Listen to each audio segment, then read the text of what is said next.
A very good morning, all of you. I welcome you all to Ansarkari, and I hope that you all must be doing fine. So, let's start with today's analysis. So, firstly, we'll be analyzing the Hindu newspaper. Okay, so we'll be going through a case study which is regarding strawberry cultivation in the state of Odisha. Apart from that,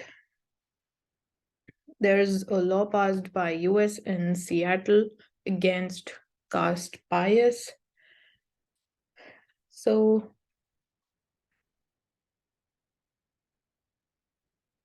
retaking public spaces is a pressing need.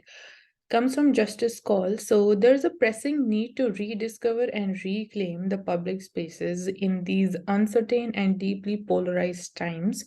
And delivering the inaugural address virtually at the Hindu Lit for Life event, he also said that it was important to facilitate principled conversations about the most contentious issues. So you should be aware about what are the most contentious issues nationally and globally.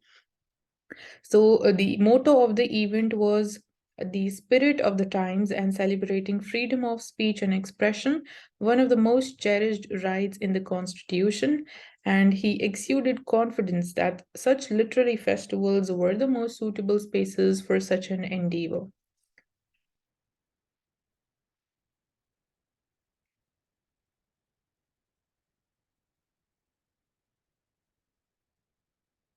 So Germany's chancellor, he visits India and he's saying that willing to join any peace bid to end Ukraine war, coming from the Indian Prime Minister, and you can see the picture.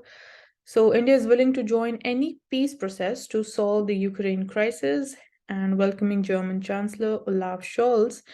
Prime Minister Modi urged for reform of the UNSC. So here you should be knowing about what are the reforms that are pending, and he also asked for an end to the cross-border terrorism. So we've been emphasizing on ending the terrorism at global level.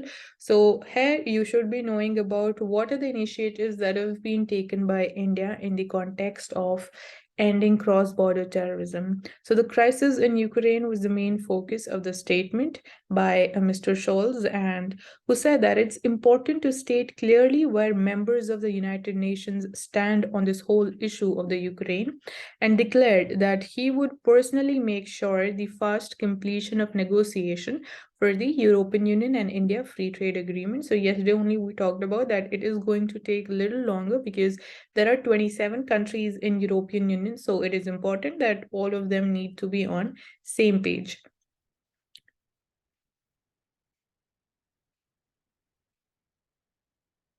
So from this article, what is important for us is what is the importance of a strong opposition, and why it is like important to have an like a strong opposition, specifically in the context of democracy. So here the standoff is still going on, the tussle still goes on when we talk about MCD, that is Delhi. So here you should be knowing about the powers of a mayor and what is the standing committee, how does it function, what are its power, what is the difference of powers between a standing committee and the mayor. So that is important. So you should have clarity about whole this issue.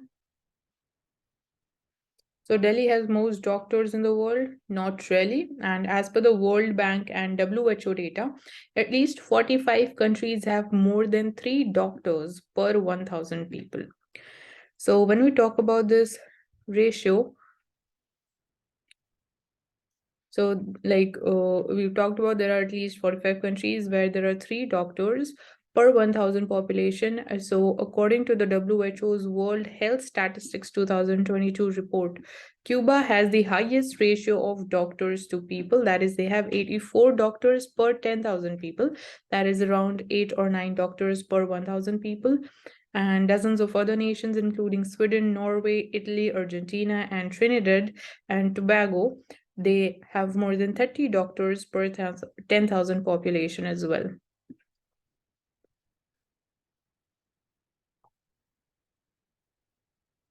So we know that Delhi has become the country's health capital. It has the highest number of doctors, not just in India, but in the world.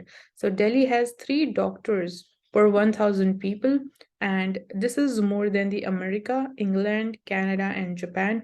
There it is less than 2.5, and we have more than 3 doctors per 1,000 population. So in this context, okay, this is like good for us, but when we talk about health expenditure as a percentage of GDP, so we have a very less amount of that in terms of the percentage of GDP that we have allocated for the healthcare sector in India. So that needs to be looked into. And apart from that, we also need to ensure that the out of pocket expenditure is also at a lower level, because right now it is, although it is reducing, but it still remains at a higher level.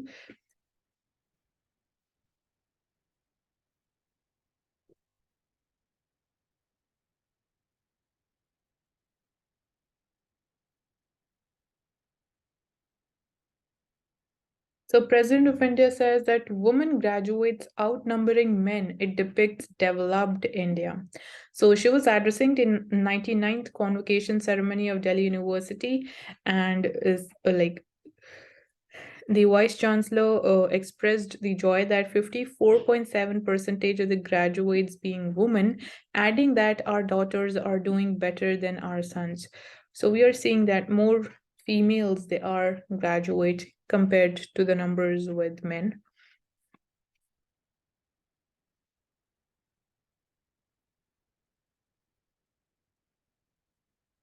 So, gender equality should be the key index in measuring the health of democracy. So, here, first thing that should come into your mind is that what all indicators should we use when we talk about measuring the health of democracy. So, here we're just talking in the context about gender equality. So, it should be taken seriously as an index in measuring the health of India's democracy. And she was delivering basically the keynote address here on Friday during a session on the increasing female empowerment in India's growth story. And this event was being organized by the Indian Women Network, Southern Region, and gender empowerment was too often left out of the calculus when evaluating the strength of a country's democracy, unlike the factors like caste, class, religion, and region, which had much emphasis. So, what is required is the voicing of a vigorous female perspective on political issues, on unapologetic highlighting of the priorities for women, and a more emphatic enunciation of women's rights being seen as an integral part of the democratic package.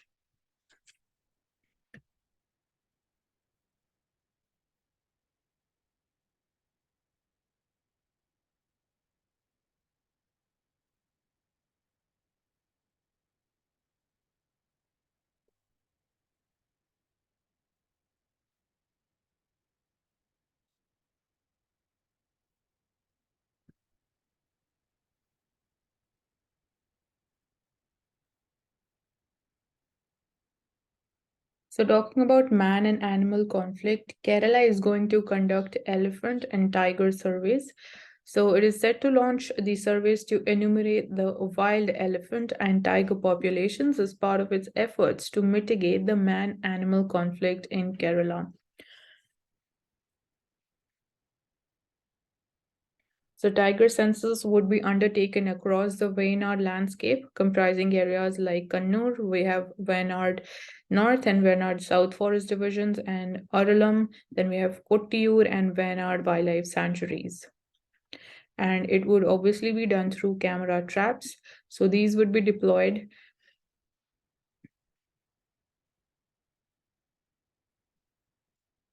Talking about strawberry farming making waves in tribal land of Odisha. So how is it helping the farmers of this region? Whether like it is obviously it would be boosting their income. So let's see about this entire case study, how it has been performing in the tribal land of Odisha. So in this picture, you can see that women farmers are basically working on a strawberry farm in Sunbeda. So the rugged Sunbeda Plateau, which is 3,000 feet above the sea level along the Odisha-Chhattisgarh border boundary, it has always been a difficult terrain to traverse. But for the Yuvraj Kshatriya, it is just a part of his journey. So the 30-kilometer ride from the top of the plateau to the plains in Nopada district of Odisha and the subsequent grilling of 550-kilometer of bus journey down the bumpy roads to Bhubaneswar would leave anyone exhausted. And he was a member of the Chuktia Bhunjia tribe. So it is there, and which is one of the particularly vulnerable tribal groups. So you should be clear about what are a particularly vulnerable tribal groups. So it has brought with him a fresh harvest of strawberries, and the fruit is selling out. So the strawberry harvest, it has triggered a celebration in the houses of 10 farmers who live in one of the 56 villages in the tropical deciduous forest of the Sunbeda Wildlife Sanctuary. So this is an extremely important information that there are tropical deciduous forest, and we have the Sunbeda Wildlife Sanctuary, which is there in Odisha. So here comes the question that what are the climatic conditions important when it comes to strawberry farming? So one, we got to know that we require tropical deciduous forests, and apart from that, the government officers, they persuaded them to take up this kind of new farming. So obviously the role of government and specifically bureaucracy becomes important in such initiatives, and there are several case studies taken up by different bureaucrats like this, and it provided saplings. Basically government provided them with the saplings and financial aid to dig a borewell. Then so the horticulture department was roped in for mulching and drip irrigation. So farmers, they took loans from the women self-help groups to fund the labor component. And so you can see how this entire chain has been working, several components. They worked in collaboration, and that's how we are seeing the result. And so most people in Sunbeda, they are from this Chuktia Bhunjia tribe, and they were given the requisite training firstly. So they were firstly trained about the strawberry farming, how it is done, and what is the proper method and process behind it. So that was provided by the Nopada District Administration and the Chuktia Bhunjia Development Agency, which was set up in 1994 by the state government to work for the development of the tribe. So that's how basically the first step was training the farmers, the tribal people. And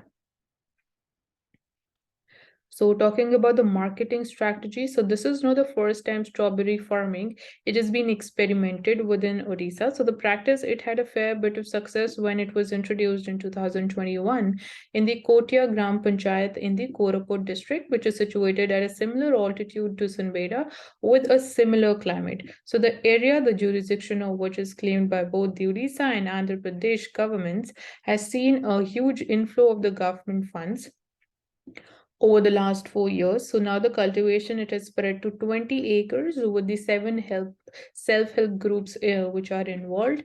And in Daringbadi of the Kandamal district, a farmer was persuaded to take up strawberry farming, and so he works with another person, which is a not-for-profit organization. So it says that the fruit was introduced in Daringbadi in 2 acres of land in 2022. And as the place attracts tourists from all over the state and outside, the strawberries found their customers easily. So basically that area is an important tourist spot also. So there was not much problem when it comes to their marketing. And the cultivators, they've already earned a profit of rupees 1 lakh. So you can imagine how successful was this model. So this can obviously be implemented in other states which have similar climatic conditions which are suitable for strawberry farming.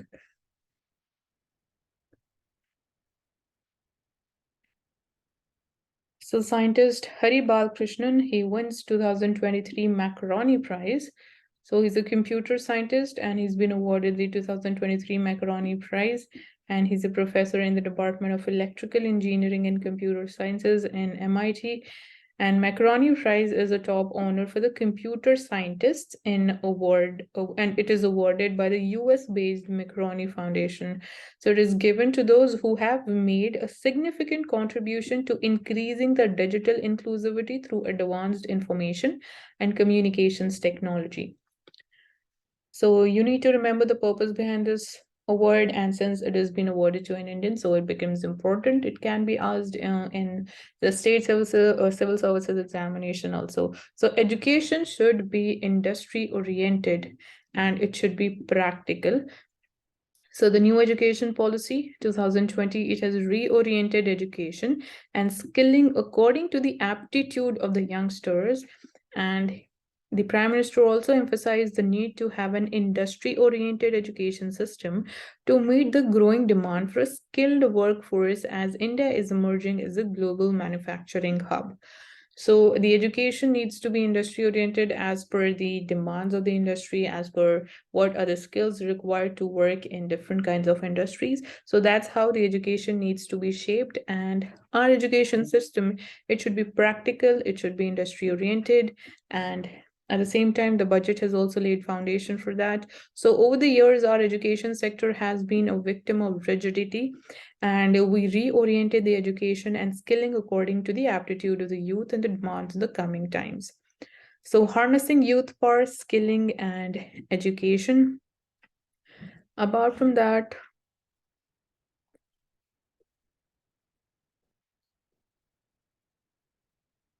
and Prime Minister also highlighted the provision for a stipend that has been made available for about 50 lakh youngsters under the National Apprenticeship Program, a promotion scheme.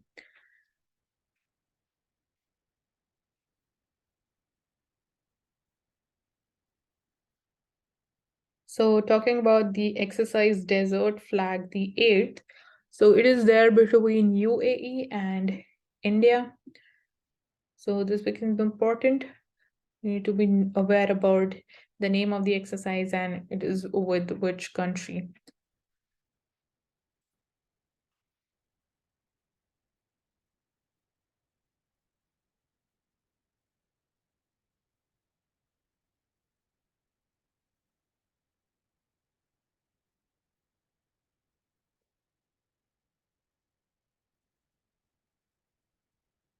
Coming to the world page, Iran is still seeking to kill Trump to avenge Soleimani's death. So it was an old incident. So extremists, they say that more than 70 soldiers have been killed in Burkina Faso. And a few days back, we saw that France has withdrawn from this country. And obviously, it would lead to increase in violence. So Nigeria votes for a new president. US hopes India will use its ties with Russia to end this war.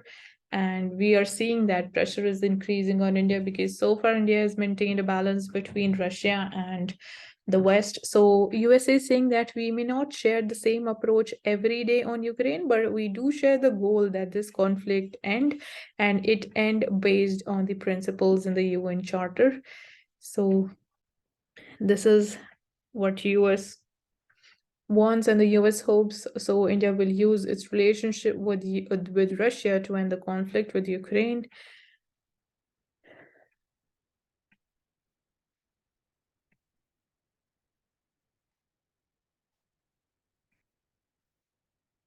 So Mr. Blinken, he said that it will try and convince India and the other Central Asian countries to align more with the US on the Ukraine conflict. And so he described India and the Central Asian countries as having long, complex relations with Russia. So definitely, when we talk about India-Russia relationship, so in Russia has proved India's an all-weather friend. And recently, we had the initiative on critical and emerging technologies between India and US. So you should be knowing more about this. And the rest we have like Quad, where other members include Japan, Australia, US, and India. So there are 4 members. And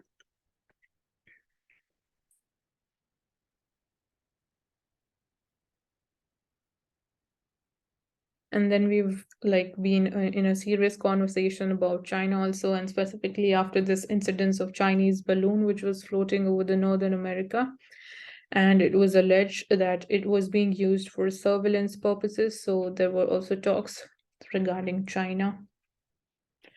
So G20 ministers, they say that Ukraine war is exacerbating fragilities in the global economy. So an outcome document says that most members, they strongly condemned the Russia's war in Ukraine.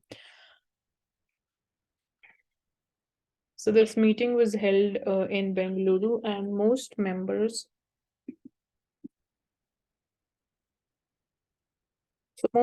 they called for a complete and unconditional withdrawal of the Russian forces from Ukraine territory.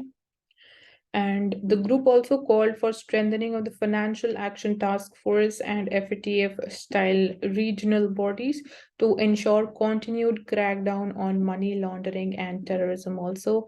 And the document, it came out strongly in support of the international law and reiterated the comment that Prime Minister Modi had made at last year's that Shanghai Cooperation Organization summit at Samarkand, that today's era must not be of a war. So this thing was reiterated, and Nepal government in disarray over Prime Minister's choice as a president. So Nepal being India's neighbor, here it becomes important for us to know, just merely know about what all is going in Nepal. Recently, there were general elections also. So a new party came to power. So Jordan is going to host talks between Palestine and Israeli sides. So again, I've been like emphasizing this thing a number of times, that the geography of this region is extremely important. You should be knowing about that, how many countries are there which are sharing their borders with the Mediterranean Sea, and which countries are landlocked in this region, because such types of questions has already been asked by UPSC.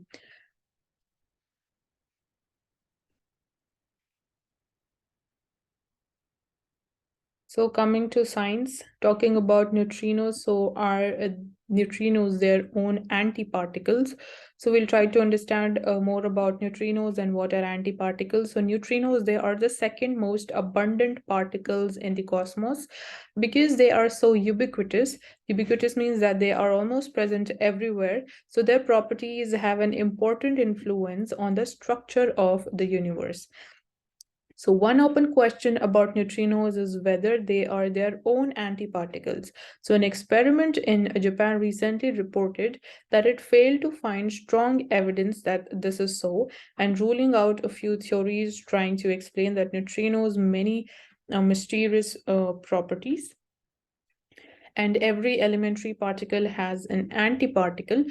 So if the two meet, that is the particle and its antiparticle, they meet, they will destroy each other in a flash of energy. So the electron's antiparticle is positron, then they can be like distinguished because they have opposite charges. So similarly, neutrinos, they have antineutrinos as their antiparticles. So whenever they meet, they like clash with each other and they destroy each other in a flash of energy. But in case of neutrinos, neither is electrically charged nor possesses any other properties to really differentiate between them.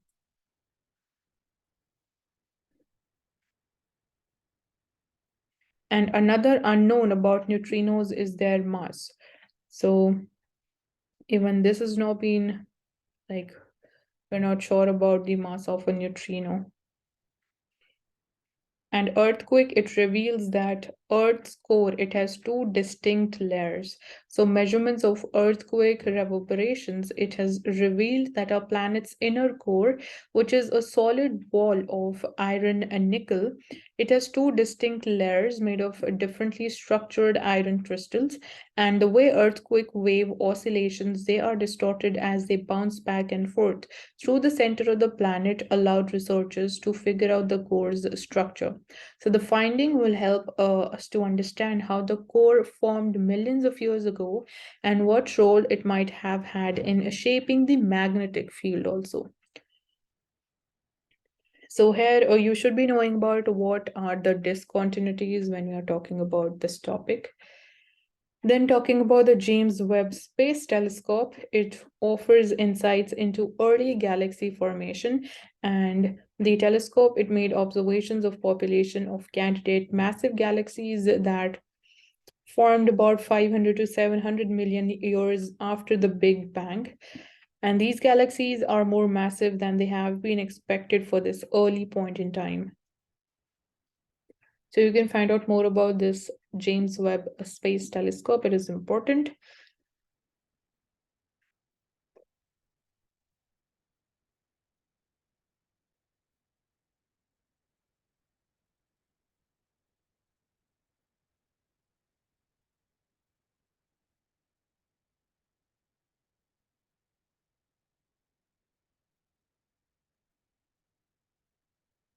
So who is going to benefit from the UPI Pay Now link? So recently, India and Singapore, they have come on the same page regarding this thing. So how will the real-time payment linkage between Singapore and India come about?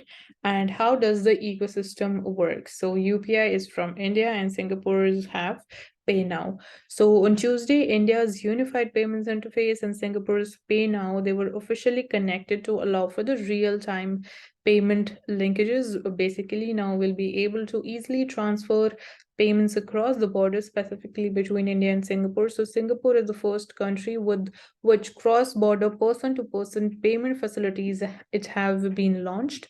And the plan was first announced by RBI and the Monetary Authority of Singapore in September 2021 to facilitate instant low-cost cross-border fund transfer. So how will it help? So when the scheme was announced, the RBI, it had said that the cross-border interoperability of payments using cards and QR codes based India between India and Singapore would further anchor trade and travel and remittance flows between the two countries. So that is going to be one benefit. And the initiative is a part of the government's push towards as UPI-based payment ecosystem. So in January 2023, the National Payments Corporation of India, it enabled international phone numbers to be able to transact using UPI. And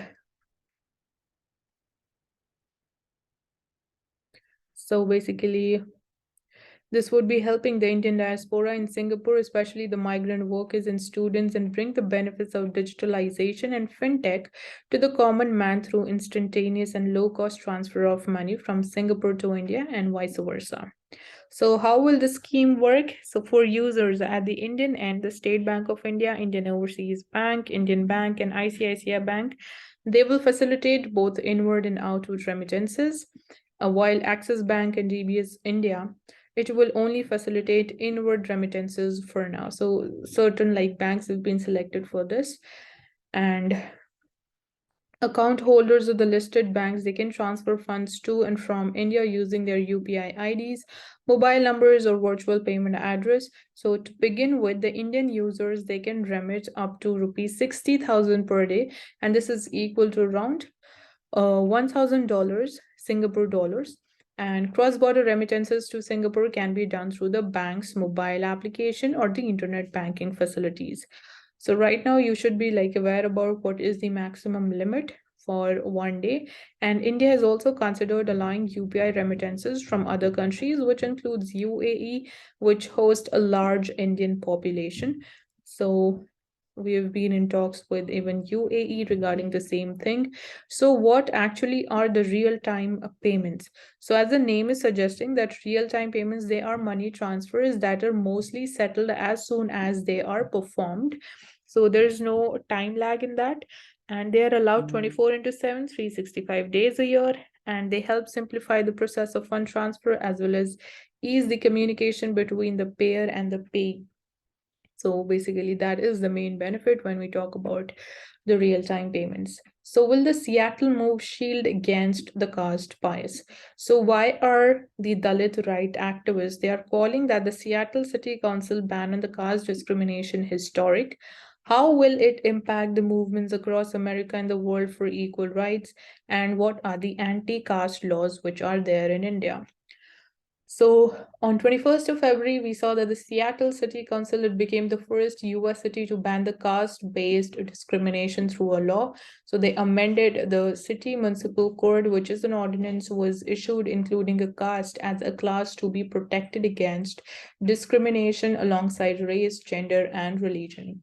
So several universities in the US, including the Harvard, Brown, and California State University, they have added the caste criteria to its anti-discrimination policies. So was a new policy required to shield against the caste bias? So defining caste as a rigid social stratification characterized by hereditary status, endogamy, and social barriers sanctioned by custom, law, or religion.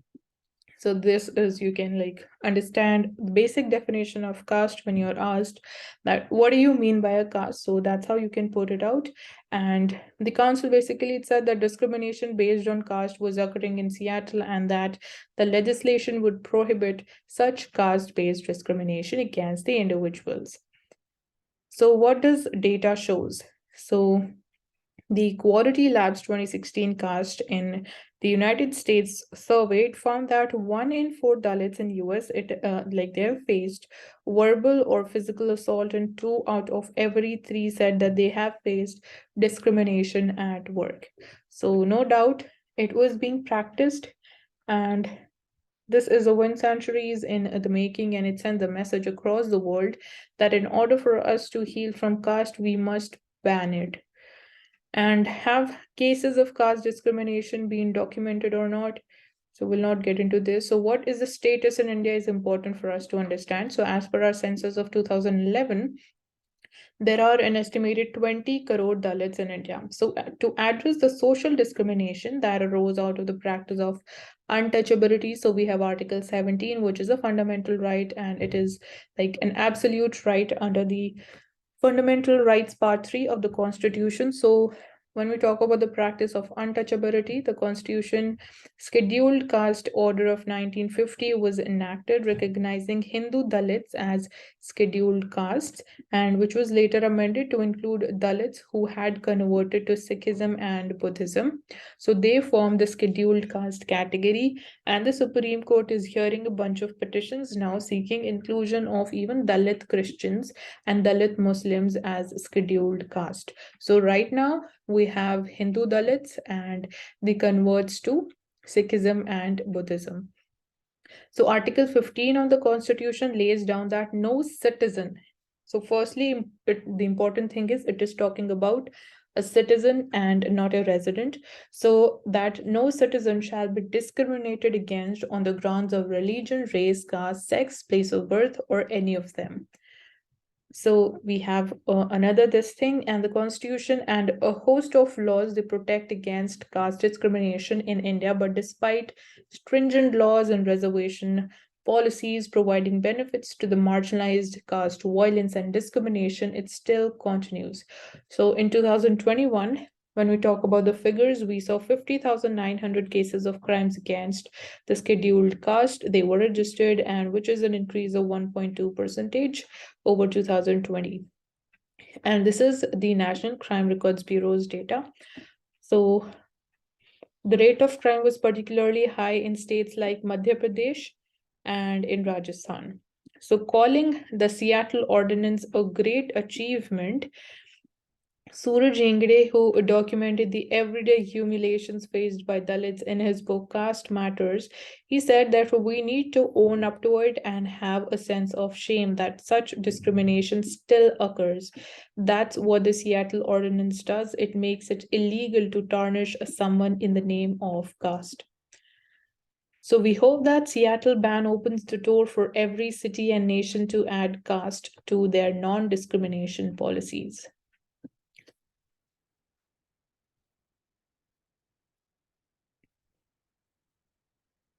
So IMF and FSB, they're going to flesh out the global crypto rules, and Finance Minister pitched for a coordinated regulatory mechanism for such assets at the G20 meeting, a move broadly backed by US Treasury Secretary Janet Yellen, and RBI has been seeking an outright ban on the use of cryptocurrencies and the assets associated with cryptocurrencies.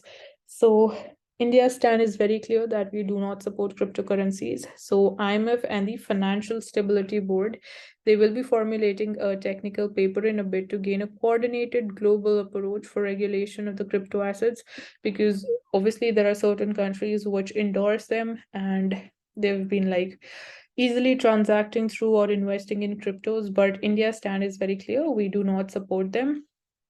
And here you need to find out more about the Financial Stability Board of India. So that is important, and you should be knowing about what is RBI stand. So they're calling out for clearly, and they're calling for an outright ban on the use of cryptos.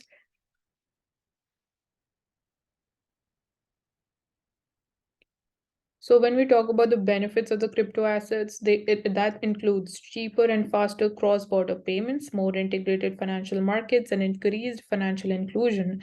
But these are yet to be realized. So that is another concern. And problems with interoperability, their safety and efficiency, they cannot be guaranteed by the private sector, and critical digital infrastructure or the platforms for the ledgers that should be viewed as a public good.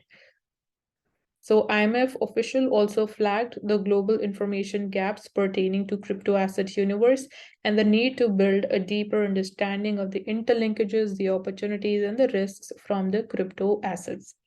So there was a consensus that there is an existential question on whether crypto assets, they are the optimal solution for existing global financial system challenges or not.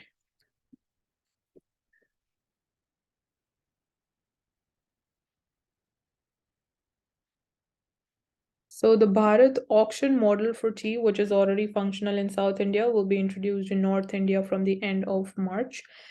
And the pilot project will be conducted on March 1 so that all the features they get tested by stakeholders, following which the model will be introduced in Kolkata, Guwahati, and Siliguri. India ranks 42 among 55 on International IP Index. So we've been ranked 42, and this was released by the US Chambers of Commerce. And as India's size and economic influence grows on the world, India is ripe to become a leader for emerging markets seeking to transform their economy through IP driven innovation.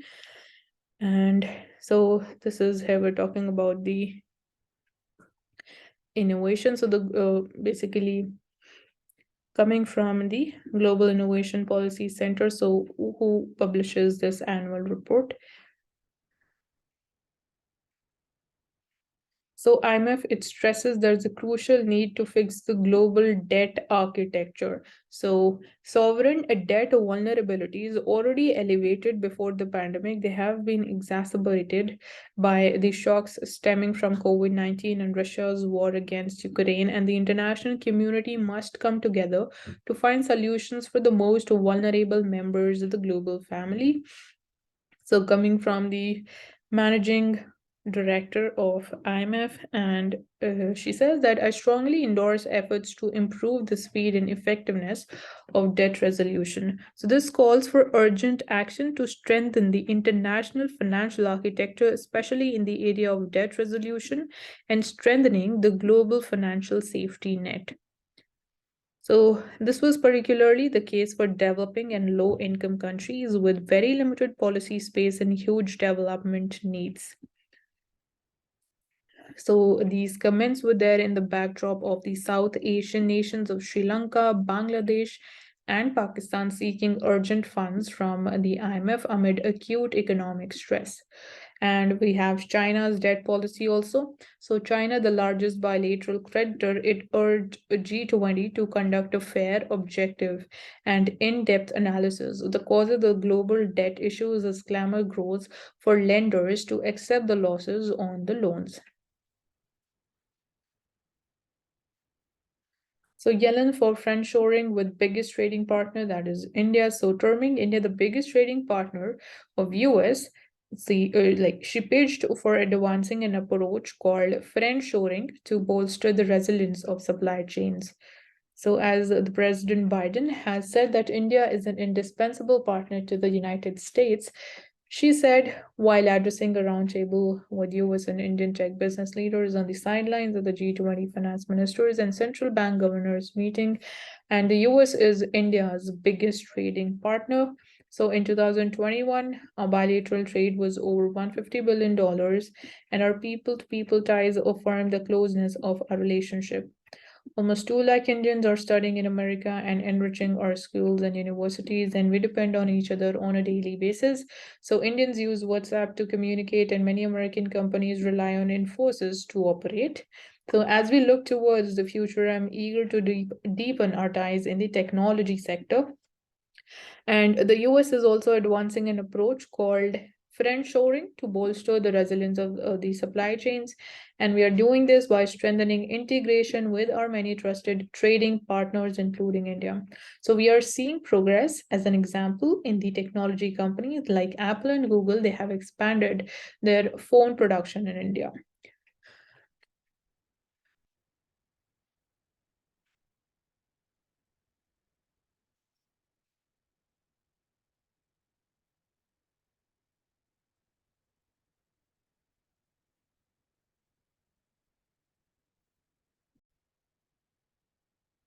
Coming to Financial Express, firm on inflation flight, and protectionism denounced robust crypto regulation on cards. So, as we were just discussing about this thing, so we see that IMF chief says that banning private cryptos is an option. And New Delhi envisages to synthesize the macroeconomic and regulatory perspectives of crypto assets by October. So they are firm on inflation flight, and protectionism was denounced. As we are seeing, few developed world countries, they are shifting back to protectionist policies.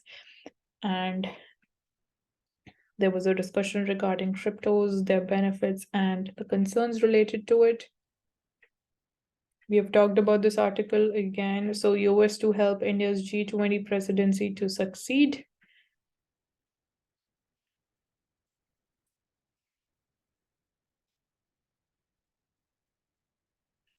So multiple FTAs are progressing. We have already signed one with Australia and UAE. So we are in talks with European Union regarding the same.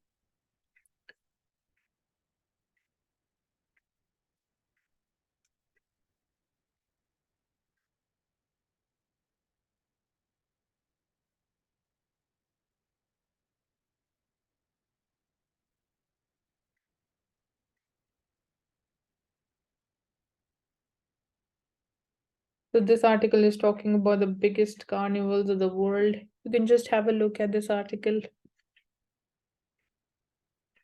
So here we are talking about rice, the bounty of rice. So India is home to various varieties of rice, no doubt, and which have differing nutritional profiles and uses. So this cereal is a powerhouse of natural minerals, vitamins, and can be cooked in supremely different ways. But can eating rice cause weight gain, or is red better than white rice? So there, as we were talking about, that there are different varieties of rice which are found in India. And so let's have a look at the nutritional profiles of the different rice varieties which are found in India and bust the myths around this grain. So the Food Safety and Standards Authority of India, it has notified standards for basmati rice from August 1 to check proliferation of adulterated rice this year. And the new rules, they will set standards related to the average size, the moisture, and uric acid content and the state of basmati rice after cooking. So the idea here, it is to retain its fragrance and no use of artificial colors, polish, and the rules will apply to brown basmati, mill basmati, and half-boiled basmati. And while there are like over 5,000 varieties of rice which are found in India, here we pick and choose some of the best and commonly found varieties. So you can have a look of different rice varieties. Their names have been mentioned. This is the red rice, which is the Mapilai Samba, and we have Jeera Samba. Then we have this Borasol, we have Indrayani, we have then Ambe Mohar, bamboo rice, we have basmati rice, Dubraj rice, Permal rice. So this Permal rice, it is a non-basmati variety of rice. It is popularly grown in Punjab and Haryana, and this variety is premium with a length of kernels ranging between 6.5 to 7 millimeters. Unlike basmati, it is non-aromatic and it is a good source of protein. So it helps strengthen the immune system and boost energy and mood. Its low glycemic acid lowers the blood sugar levels. So these are the benefits. Then we have Dubraj, which is cultivated in Madhya Pradesh and Chhattisgarh, and it is a medium grain rice. So the variety it contains higher amounts of selenium and zinc, and it is good for heart, and it can be consumed by those having high blood pressure levels also. So talking about basmati, this is one of the most popular white rice found all over India. This is one of the finest versions to enhance the flavors of recipes like pulao, fried rice, and biryanis. And it is also found to be rich in minerals like iron, zinc, phosphorus, magnesium, and copper, amino acids, and it has a low to medium glycemic acid. So hugely beneficial. Then we have bamboo rice also, which is a staple for the tribal community of Kerala, and it has a different method of cooking it. Then we have this variety which is cultivated in Western Ghats in Madhya Pradesh. It is a short grain. You can like clearly see the difference between basmati and the more rice. Like it is clearly visible that how short it is from the other varieties. And it is used in soft idlis and crisp dosa puff rice called kurmur in Marathi. So it has a high nutrition profile and contains high soluble fiber. So you can just have a look at all of the rice. So we'll cover this red one. So it is another variant of samba, which is Mappilai Samba rice is a popular variety found in Tamil Nadu. So it is distinct red rich rice, which is like rich in iron, zinc, and it helps in production of hemoglobin and myoglobin. So what is interesting is the fact that this rice is given to the bridegroom, and it is also called a bridegroom rice, where a bridegroom lifts a rock to show his physical prowess, and this rice helps to lower cholesterol levels, contains magnesium, phosphorus, molybdenum, and manganese. So there are different myths regarding rice. So which one should you prefer, brown rice or white rice? So both white and brown rice, they are higher in carbohydrates. Both like brown rice, it is a whole grain and it contains more nutrition than the white rice. So brown rice is generally higher in fiber, manganese, selenium, magnesium than the white rice. And white rice is richer in folate and very easier to digest than the brown rice. So that is the difference. And brown rice has more calories, protein, and fat compared to the white rice. So here, dementia, we'll be talking about dementia decoded. So who is at the risk for dementia? So dementia, it is a group of symptoms that affect the memory, your behavior, communication, and interfere with the person's ability to perform daily activities. So it is a progressive condition, meaning it gets worse over time and it can eventually affect a person's ability to function independently. And talking about some risk factors for dementia, it includes age. Age may we have the risk increases with age, and it is most common in people over 65 years of age. And then family history becomes important. Talking about genetics, some forms of dementia are caused by the genetic mutations also. Lifestyle factors such as smoking, alcohol consumption, poor diet, lack of physical exercise, they can increase the risk. Medical conditions, we have the chronic conditions such as diabetes, hypertension, cardiovascular diseases, they can again increase the risk. Head injuries can also play an important role. So is it curable or manageable? Currently, there is no cure for it, but the condition can be managed through a combination of treatments and interventions. And there are several treatments available, so it cannot be cured 100%. So dementia can affect anyone regardless of their genetics. The most common form of dementia is Alzheimer's disease, and it is not solely caused by genetics. So while genetics, they can definitely play a role in the development of some forms of dementia, having a family history of the condition does not necessarily mean that you will develop dementia yourself.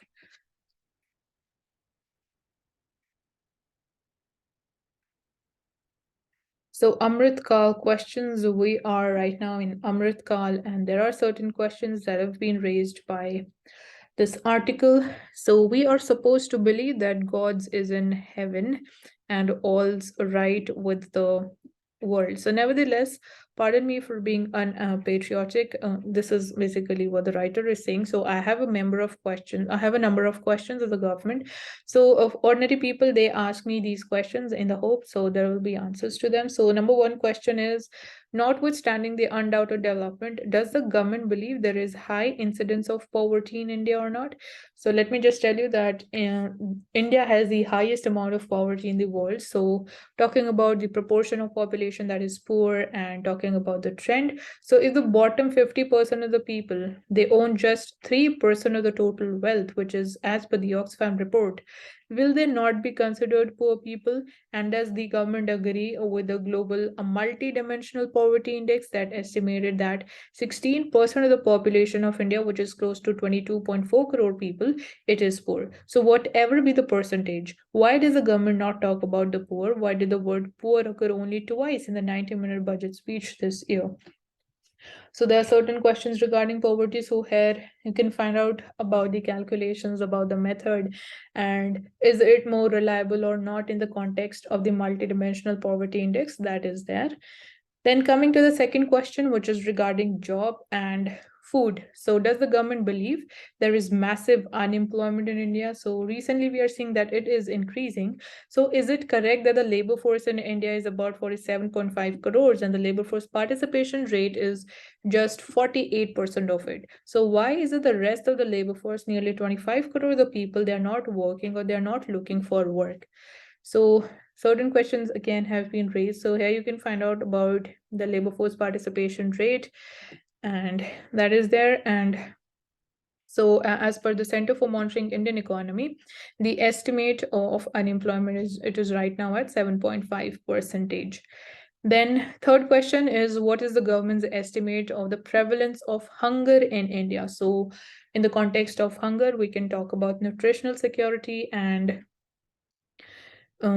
here also, like, we talk about the problem of malnutrition, which is highly prevalent in India. So there is an index, the global hunger index, which is calculated. So in 2022, India slipped from rank 101 to 107 out of 123 countries. So the state, definitely this index is showing that it is not good in India. And is the government really aware of the widespread prevalence of anemia? So there is child stunting, child wasting among the children under the age of 5.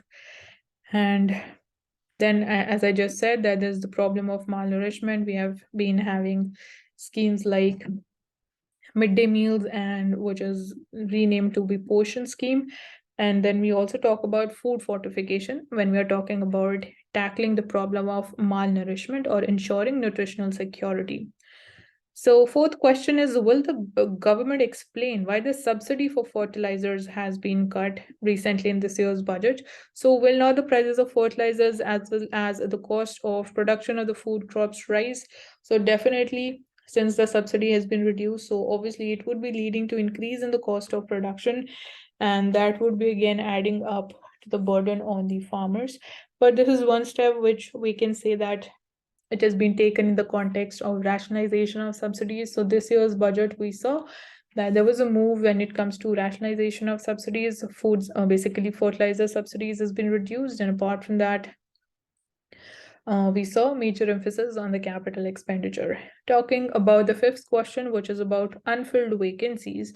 So is it true that there are around 1,17,000 schools in India that are single teacher schools? Like, there are only one teacher in that school, and there are nearly 16% of such schools which are there in Madhya Pradesh alone.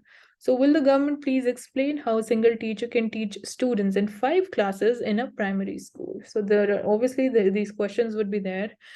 And sixth question is it correct that thousands of young men and now women, they aspire for a career in armed forces or in the Central Armed Police Force? So is the government aware that there are around 84,000 vacancies in CAPF? Why is there like not continuous recruitment to these examination? And is the government aware that aspirants to these posts, they are less educated and they are from the poorer families in the countries? Seventh question is it correct that in the 23 Indian Institutes of Technologies, which are renowned institutions, so there are around 3,200 vacant teaching posts out of 8,000 sanctioned posts? So basically, it is talking about the unfilled vacancies in the educational sector. Then, exiting the Amrit Kal, we have the eighth question. Is it correct that every year in last 9 years, over 1 lakh people, they renounced their citizenship and left the country? So again, we saw that specifically in 2022, this number it increased massively. And as people are like they're aspiring for a higher standard of living, so they are leaving India, they are renouncing their Indian citizenship. And it is believed that in Amritkal, the gates will open to greater happiness and pleasure of humans. So not just in the context of, more development, more growth, we are hoping that there'll be more happiness, more peace, and more pleasure. So these questions, if answered, will open at least a window of opportunity to millions of people, and not to great happiness or pleasures, but to mundane things like food and jobs. And will we really get the answers or not? That's how this article ends.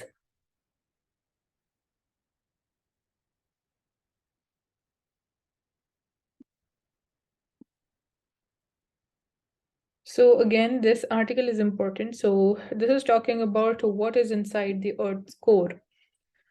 So the inner core of the Earth appears to be an innermost secret, and geology textbooks almost they inevitably include a cutaway diagram of the Earth, which is showing four neatly delineated layers. So there's a thin outer layer of rock that we live on, and it is known as the crust. Below that, we have mantle, so where rocks they flow like an extremely uh, viscous liquid driving the movement of continents and lifting of mountains. Then we have a liquid outer core, which is made of iron and nickel that generates the planet's magnetic field. And then we have a solid inner core. So you need to remember that inner core is solid and outer core is liquid. And that's how you can like understand this diagram also. So outer one thinnermost layer is crust, below that we have mantle, outer core is liquid, inner core is solid.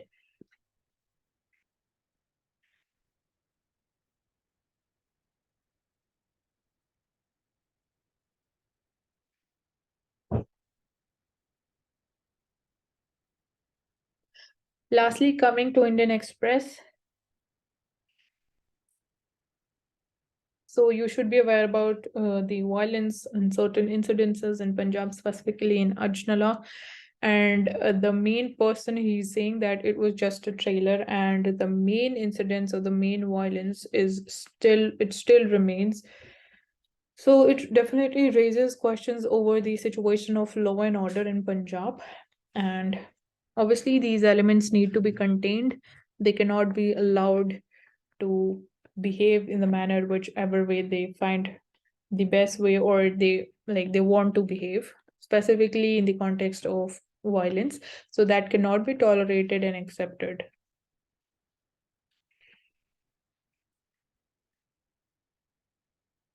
So Punjab's DGP, even he red flagged Amritpal rise at meet of police chiefs last month.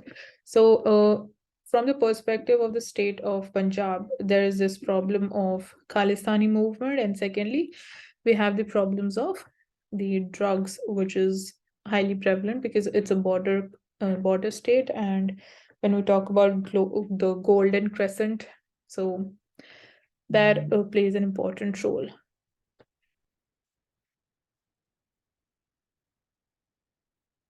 So I think we should directly move to the editorials page.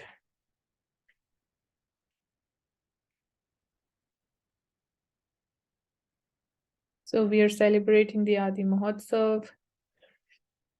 So CGI tells institutes that end discrimination and nurture empathy. So on Saturday, he appealed to the educational institutions to put an end to discrimination and nurture empathy on the campus. So he was delivering the convocation address at the National Academy of Legal Services and Research, NALSA. And CGI, he expressed concerns over incidents of students ending their lives and said his heart goes out to the bereaved kins of the victims.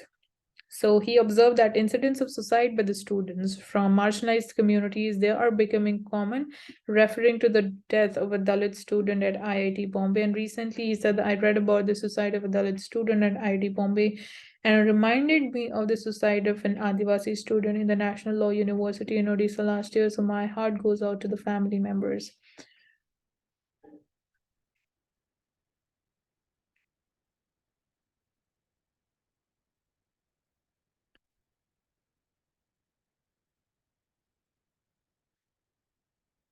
So we have already looked into this article in detail in the Financial Express. Amit, call questions.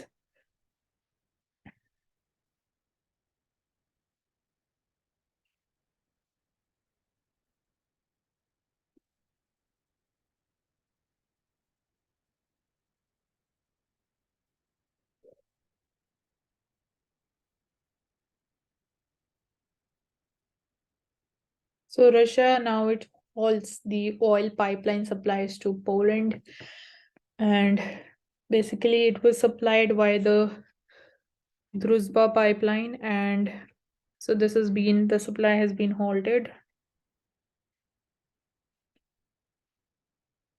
So West worries likely as Iran it claims that it is developing long range missiles.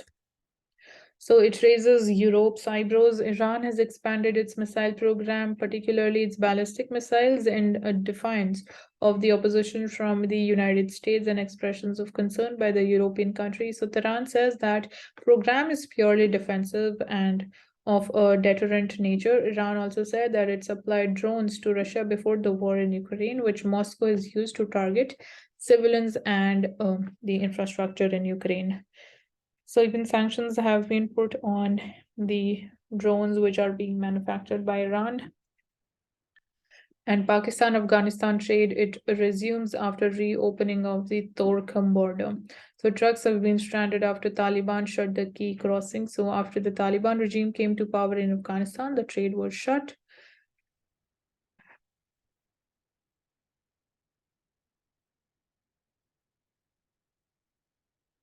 So what is a certificate of deposit? So it is a negotiable unsecured money market instrument which is issued by a bank as a usance promissory note against the funds which are deposited at the bank for a maturity period of up to 1 year. So the certificate of deposits, they can be traded either in the OTC, which is over the counter markets, or the stock exchanges after RBI's node.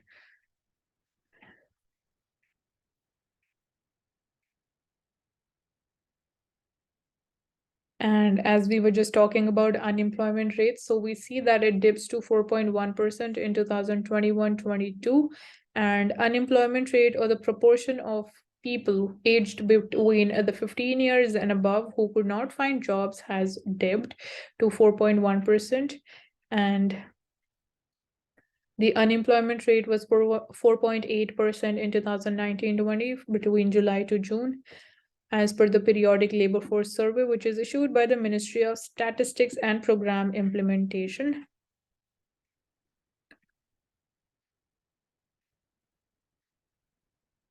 And the worker population ratio has also improved. So it is defined as the percentage of the employed persons in the population, and it has also increased. So India is set to become third largest economy in 5 years. So India would become the third largest economy in the world in the next 5 years, and right now we are the fifth largest economy. So these are some expectations from Mr. Goyal. And on India now joining the Regional Comprehensive Economic Partnership trade deal, he said that it was disaster in the making, as we were entering a free trade agreement without a court of appeal and no democracy or rule of law. Except a handful of people, I don't remember anyone saying we should join RCEP. So this is an old thing, but we should be knowing that why India opted out and what were the concerns related to not entering the RCEP or entering the RCEP. So that's all for today. Thank you for joining in, Sarkari. I hope you are clear with all the topics that we discussed today and find out the questions that I have raised in this whole discussion. Apart from that, you'll be getting the PDF link, so it is important for you to revise these things using that PDF. And do not forget to subscribe to our channel, hit the like button, and share this video as much as possible. Thank you so much for joining us.